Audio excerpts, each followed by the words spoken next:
Hola, j'espère que vous allez bien. Alors, bienvenue aux personnes qui me découvrent et aux anciens, welcome back. Aujourd'hui, je ne suis pas seule. En fait, dans ce podcast Blablaton, je serai, je pense, jamais seule. À moins qu'il y ait un sujet où je me dis, ah non, là, je vais parler toute seule.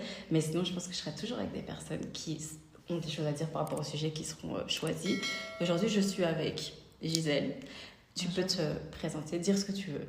Alors, bonjour, moi c'est Gisèle, j'ai 29 ans, bientôt 30, je suis honorée d'être invitée aujourd'hui.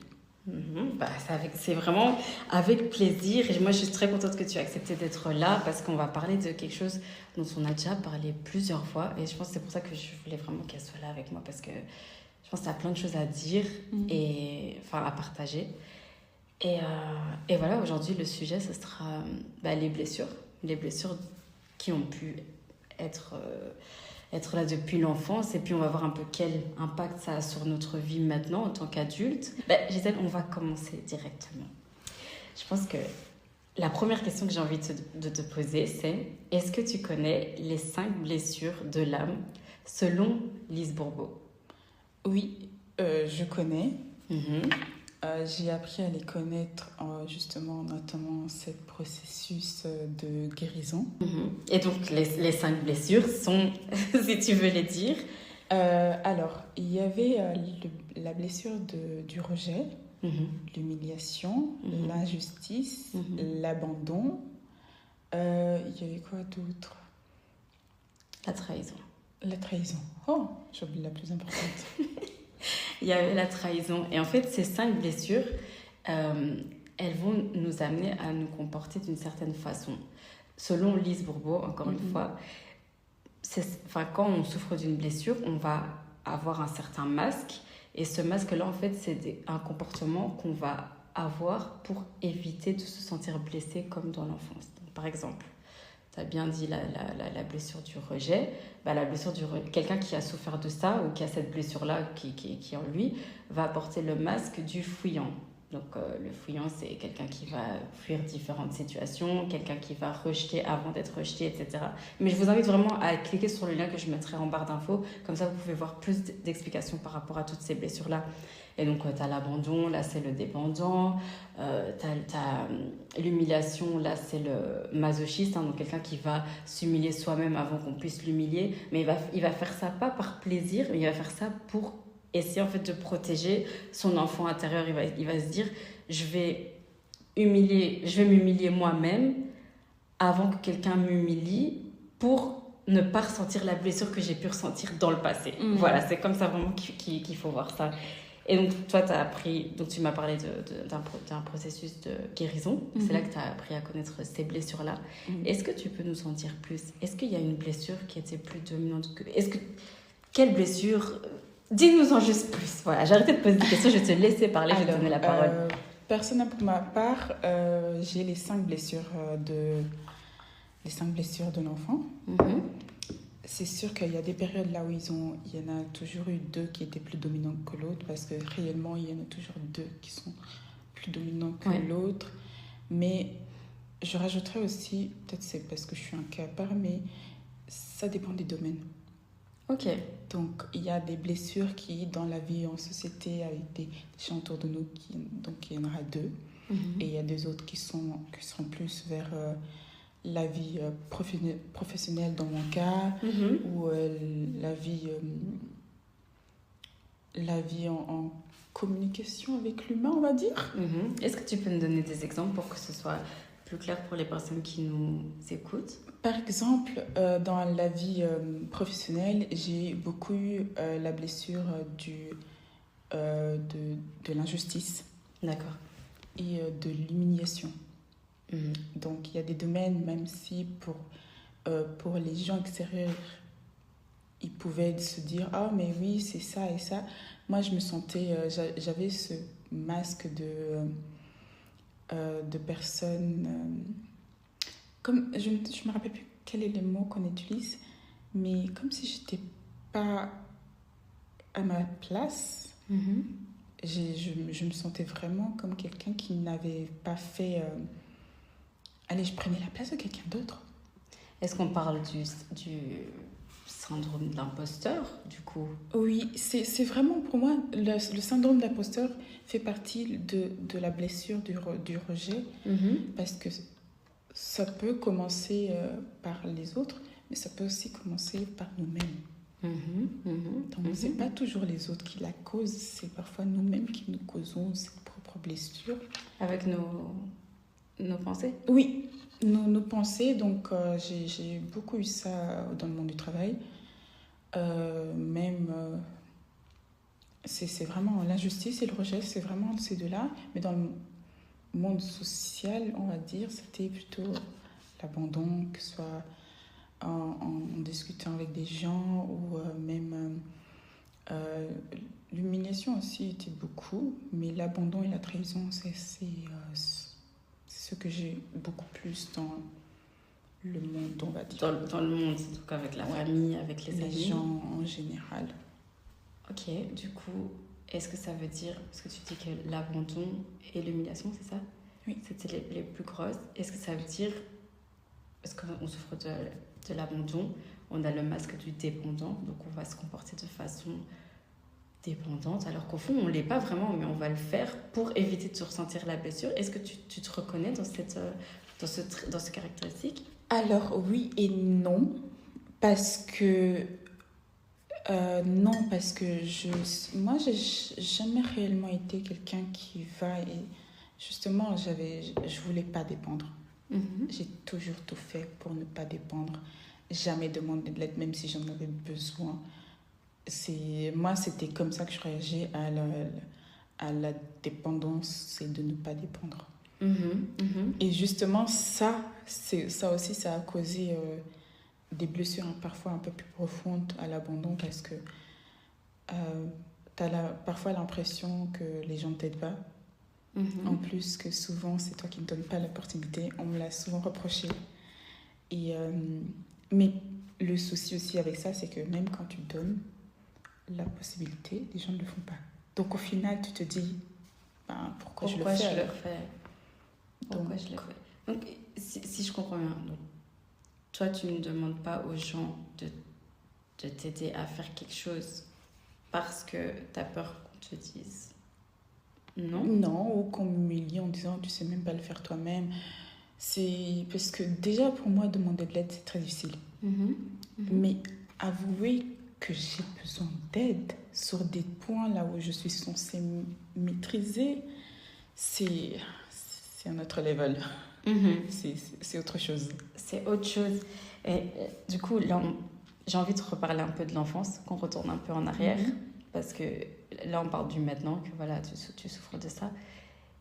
Comment est-ce qu'on peut imaginer quelqu'un qui a souffert de la blessure de l'abandon? Comment on peut imaginer un enfant qui s'est senti abandonné? Parce que parfois, comme tu as dit, et c'est aussi ce qu'elle dit, Lise Bourbeau, dans le livre, c'est que parfois, ce sont des choses qui sont vraiment réelles ou physiques, voilà, qui se sont passées.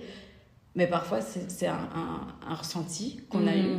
Et quand on n'a pas eu d'explication des gens qui nous ont fait ça, ça devient une réalité pour nous. Alors qu'en fait, peut-être que c'était même pas l'intention de la personne. Par exemple, je donne un exemple. Tu as des personnes qui, effectivement, à la naissance, ont été abandonnées. Là, on parle d'un abandon, mais il y a des personnes, par exemple, à la maison, le papa était là à la maison, ou les parents étaient là, mais ils allaient souvent travailler, du coup, ils laissaient les enfants avec la babysitteuse. Ces enfants vont avoir ce sentiment d'abandon en mode « Ah, mais le travail est plus important que moi. » Et du coup, cette blessure-là va être là, alors qu'au fond, on n'a pas été abandonné comme on l'entend, mais c'est quand même une réalité. Donc, voilà. Je sais plus c'était quoi la question que je t'avais posée. Ah, si tu pouvais me donner un exemple de ton enfance. Alors, disons, pour ne pas aller trop dans mon enfance, moi, oui, la blessure de l'abandon vient de mon enfance. Pourtant, peut-être pour les gens extérieurs qui me connaissent ou m'ont connue en tant que plus jeune, on pourrait se dire, mais non, tu étais tout le temps entourée. Être entourée ne veut... Tu peux avoir plein de gens autour de toi. On a déjà eu ce sentiment d'avoir plein de gens, mais au final, on se sent seul. Et en tant qu'enfant, ce sentiment, c'est le pire de tous, même en tant qu'adulte. C'est juste qu'en tant qu'enfant, tu ne sais pas toujours comment ni pourquoi tu le ressens, ni comment réagir. Ce qui fait que, voilà, j'avais énormément ça, sachant que je suis un peu, on va dire, un cas à part parce que mon enfance, j'étais beaucoup plus à l'hôpital qu'autre chose. Donc, je n'ai pas vécu une enfance comme on peut l'entendre, comme les gens, beaucoup de gens autour de moi, on va dire. Donc, ce qui fait que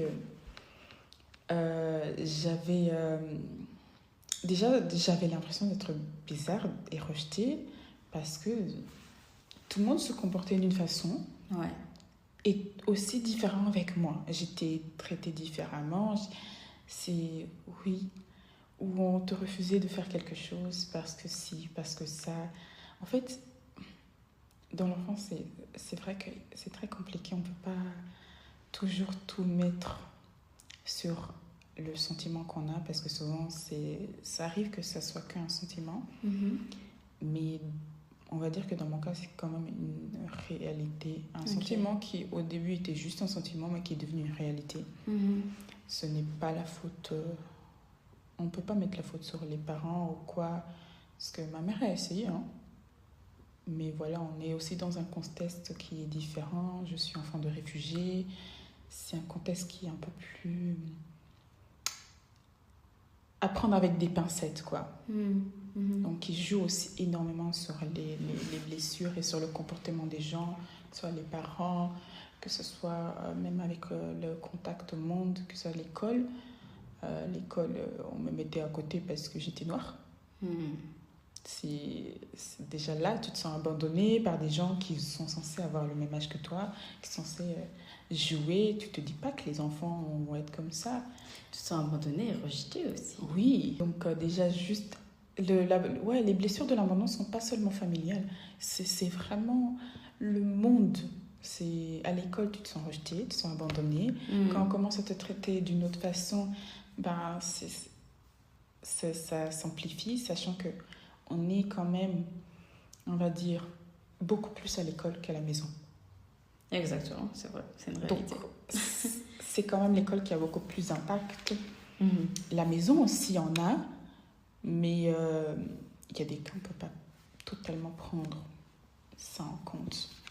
Donc, il faut glisser, on va dire. Il faut prendre du recul et glisser sur certaines choses, que ce soit ce que les parents ont fait, parce qu'il y a des cas, ils ont essayé. Ouais, et ce que tu dis, c'est très beau, ils ont essayé, parce que je pense que c'est quelque chose qu'on dit souvent, c'est que les parents font comme ils ont pu, ont fait comme ils ont pu, ils ont fait aussi avec ce qu'eux, ils ont vu. C'est ça. Étant plus jeunes. Mais du coup, est-ce que toi, dans un futur, est-ce que tu penses en général qu'on est capable de briser certains schémas, certaines choses pour pas justement que nos enfants souffrent comme on peut souffrir aujourd'hui? Alors, depuis mi-vingtaine, je me suis toujours dit que je ferais tout justement pour briser ce schéma. Je ne savais pas encore l'envergure de ce travail, mais oui, on est capable de briser. C'est juste que ce n'est pas toujours facile et c'est pas parce que ça devient difficile qu'il faut arrêter. Mais il faut le briser parce qu'on veut pas... Il y a des schémas qu'il ne faut pas reproduire, que ce soit dans le futur, que ce soit avec nos enfants, nos frères et sœurs, même pour ceux qui ne veulent pas forcément d'enfants. Beaucoup de cas, c'est à cause de ces blessures. Mais on est tous tontons, tontines de quelqu'un, ou même il y aura toujours des enfants autour de nous. Donc je pense que ce soit pour les nôtres ou pour ceux des autres, il ne faut pas reproduire ce genre de schéma. Donc le premier pas, moi je dirais, acceptons que ça arrive. Soyons conscients de ça et ça nous éviteront de le refaire à d'autres personnes. Est-ce que ça t'est déjà arrivé de le faire justement? Parce que tu disais, vu que t'as pas d'enfant, est-ce que ça t'est déjà arrivé de le faire à un autre enfant? Comme tu as dit, on est tous tontines, tontons de quelqu'un. Oui. Est-ce que tu t'es déjà vu agir comme tes parents ont pu agir? Oui, parfois il m'arrive de réagir comme les comportements que, pas forcément les parents, les personnes qui m'ont élevée ont réagi sur moi. Et disons que là où je vais plus relativiser, c'est parce que j'ai j'ai cette conscience que c'est arrivé et de comment il agit. Donc parfois je me vois m'arrêter, je me dis non. Mais parfois il y a certains comportements, c'est trop tard, c'est déjà fait, mais tu peux te rattraper. C'est pas parce que tu as fait quelque chose que tu dois le normaliser. Ça, c'est un truc qui arrive par exemple beaucoup dans nos familles. Parce qu'avant que je découvre ces blessures, moi, je normalisais tout ça. Hein. Donc... C'est une fois qu'on te dit que c'est pas normal que tu commences à réfléchir et peut-être remettre en question certaines choses. Je dirais, c'est pas que c'est une fois qu'on te dit, parce que ce que les gens te disent, tu vas pas forcément tout le temps le croire en tant qu'enfant blessé, mais c'est quand une fois que tu vois qu'il y a d'autres possibilités, qu'il y a d'autres comportements, que tu te dis non, c'est pas normal. Surtout quand tu ressens cette envie d'avoir ce que d'autres familles ont ou d'autres personnes ont, tu te dis mais non, c'est pas normal. Ok, ce que tu dis,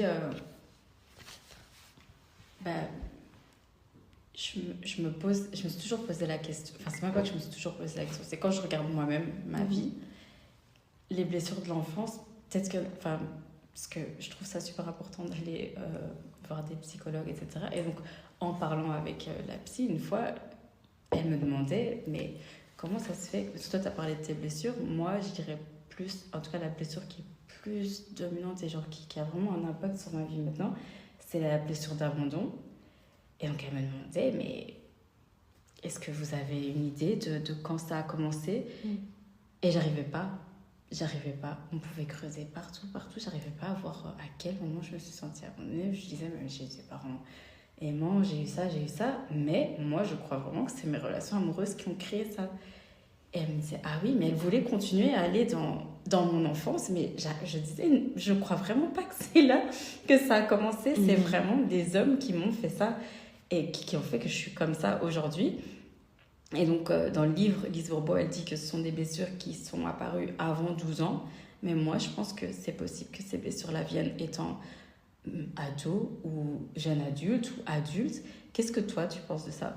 Je suis même sûre qu'on peut avoir des blessures après l'enfance. C'est vrai qu'on peut en éviter On dit toujours que l'éducation, c'est entre 0 et 14 ans. Parce que c'est là où tu vas voir... Après 14 ans, c'est là où tu vois la répercussion de l'éducation que tu as eue sur l'enfant. Donc, c'est là qu'il faut éviter le plus de traumatisme, le plus de blessures. Mais ça ne veut pas dire qu'après 14 ans, ils ne peuvent pas en avoir. Sachant que, pour moi, chaque cycle, chaque âge est un nouveau cycle, est une sorte de nouvelle renaissance. Donc, je pense que oui, tu peux avoir des blessures en étant dans la vingtaine. Ou même en étant dans la trentaine, il y a des blessures qui étaient moins puissantes avant, qui maintenant sont bien là. Maintenant, donc... Tu crois que tes gens sont venus appuyer sur des blessures? Oui, je pense qu'il y avait déjà une blessure quelque part, mais qui n'était pas forcément reliée, par exemple, à l'abandon, mais à certains sentiments de l'abandon. Et donc, plus les gens te blessent sur, que ce soit, par exemple, l'abandon ou le rejet, ils sont venus... gratter. Au début, c'était gratter, et puis quelqu'un a fait une fissure et a appuyé. Et a bien tourné. Et a bien tourné. Et a fait des trucs. Voilà, c'est ça. Donc, pour moi aussi, c'est totalement possible. Je vois même des gens autour de moi qui ont une super enfance, ils se plaignent pas de leur enfance, ils veulent la reproduire. Mais quand on leur demande leur adolescence ou leur l'âge adulte, ils disent non. Ouais. Et pendant que tu es en train de dire ça, je me dis, ah ouais, mais peut-être qu'il y a aussi des trucs qui sont inconscients. Peut-être qu'on se dit, oh, l'enfant, c'était magnifique. Et il y a peut-être des traumatismes qui sont enfouis. Peut-être que je ferai un travail là-dessus. Je ne crois pas, mais je pense que que ça existe aussi. C'est possible. Et parfois, on pense que les traumatismes, ce sont des grandes choses, mais en fait, les pires, pour moi, les pires des traumatismes, ce sont les petites choses. Qu'est-ce que tu entends par petites choses? Après, ça dépend de la personne que tu es, mais... ça peut être... il y en a, ils vont être traumatisés par les goûters parce qu'ils n'en ont jamais reçu. Ou ils devaient le partager. Est-ce qu'on appelle ça l'injustice? Oui. Okay, ouais. Mais ce sont des petites choses. Ça peut être le fait que toi, tu recevais ça, ton frère recevait ça. Tu vois, c'est pas forcément les grosses choses qui deviennent des blessures. Ce sont des toutes petites choses, des tout petits fissures qui grandissent parce qu'on les a pas vues à temps, parce qu'on les a normalisées. Donc je pense que si, c'est totalement possible. Et même en tant qu'adulte, hein, tu peux avoir, si tu avais l'habitude d'avoir une vingtaine d'amis et que d'un coup tu te retrouves avec une ou deux, ça aussi, ça crée une blessure. Ouais. Et ça, je pense que si tu n'es pas préparé à ça, c'est très compliqué. Maintenant, parce que je me reconnais dans ce que tu dis, moi, j'avais pas une vingtaine d'amis, mais genre, j'avais quand même des gens. Et puis, tout d'un coup, c'est vrai que à partir d'un certain âge, ça diminue de ouf. Mais en parlant avec d'autres personnes aussi, il y a beaucoup de gens qui disent qu'arrivé à un certain âge, bah, tu comptes les amis sur une main parce que on évolue tous et pas dans le même sens. Donc, les centres d'intérêt changent, la vie aussi change. Par exemple, il y a des gens qui vont avoir des enfants. Et ben, les gens qui n'ont pas d'enfants, eux, ils veulent continuer à sortir ou à voyager. Tout toi, tu peux pas aller. Du coup, bah, t'es jamais là et du coup, t'es plus compté dans le groupe. Enfin, tu vois... Ouais, ouais, mais c'est vrai que ça peut blesser parce que tu te retrouves seule en fait et tu te dis mais en fait moi je vais partager avec qui, je vais rigoler avec... Ouais. Je pense que c'est même si la vie change, il y a des amitiés qui ne changent pas. Moi c'est vraiment, je prends toujours l'exemple des amis de ma mère. Elle n'a pas beaucoup d'amis, mais elle est très proche avec celle qu'elle a. Ou même ma grand-mère, elle part en voyage avec les mêmes personnes. Si tu demandes là où elle est partie, tu sais avec qui elle est partie. Mais c'est vrai que c'est quelque chose qu'on m'a toujours dit, que les amitiés, tu les compteras sur une main. Il y a toujours deux qui vont ressortir plus que d'autres. Parfois même une. Mais en soi, tu n'as pas besoin d'autant. C'est juste que quand tu as l'habitude d'en avoir autant, et que le lien, c'est pas que vous êtes partis juste de deux côtés différents, c'est qu'il n'y a pas eu d'explication, il n'y a pas eu de au revoir, il n'y a pas eu de discussion, il n'y a pas eu de chapitre fermé, on va dire. Le livre est resté ouvert sur des pages qu'il a commencé à écrire sans avoir de suite. Donc, tu n'as jamais su pourquoi, du comment, c'est juste... plus rien. Et il y a toujours une raison.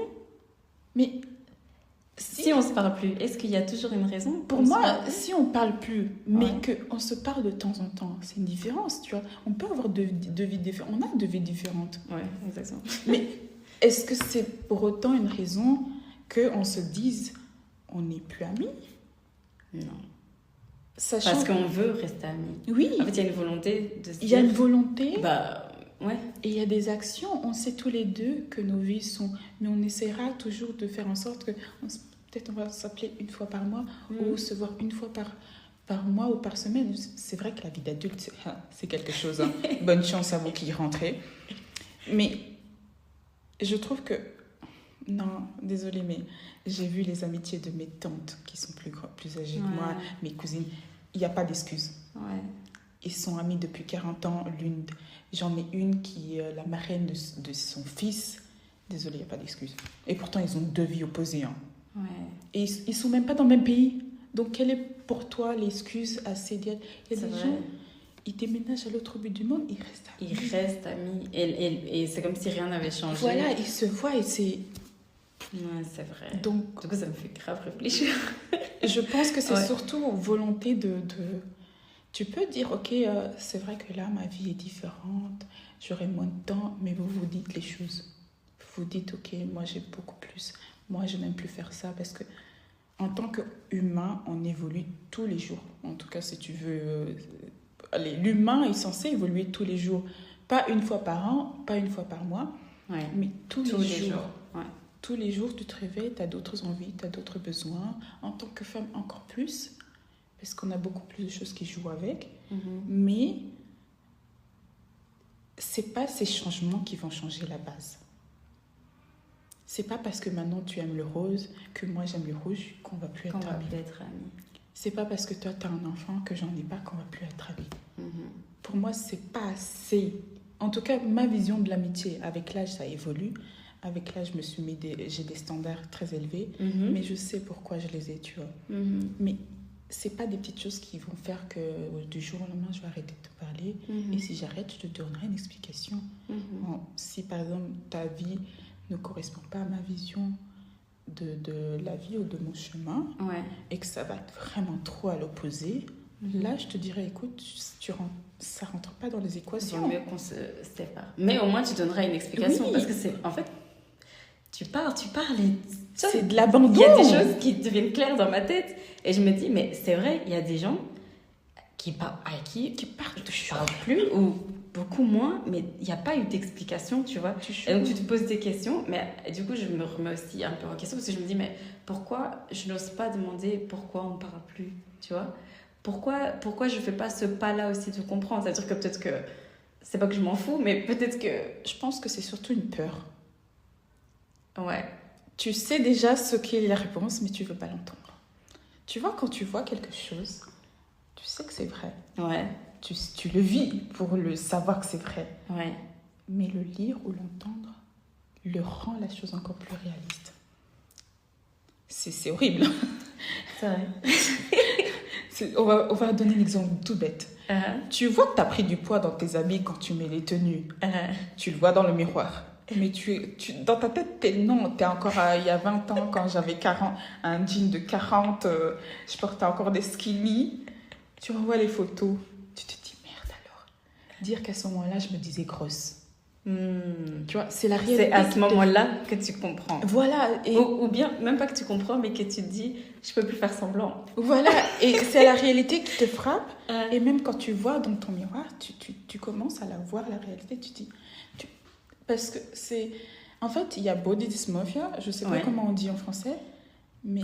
C'est le fait de croire que tu as un certain corps alors que ce n'est pas le cas. C'est la même chose pour les blessures. Pour moi, c'est la même chose. On pense qu'ils sont comme ça, on pense qu'on n'en a pas, mais en fait, la réalité est tout autre. Et plus tu creuses, plus tu te dis, merde alors. C'est à ce point. Et parfois, on ne se rend pas compte de la profondeur du trou jusqu'à quand on a creusé et enlevé les trucs qui cachaient, quoi. Et même, tu es en train de dire ça et je me rends compte, parce qu'on en parlait en plus il y a quelques jours, bêtement, tu m'as dit, je l'ai dit moi-même, mais tu m'as dit, ouais, tu le fais, et c'était que...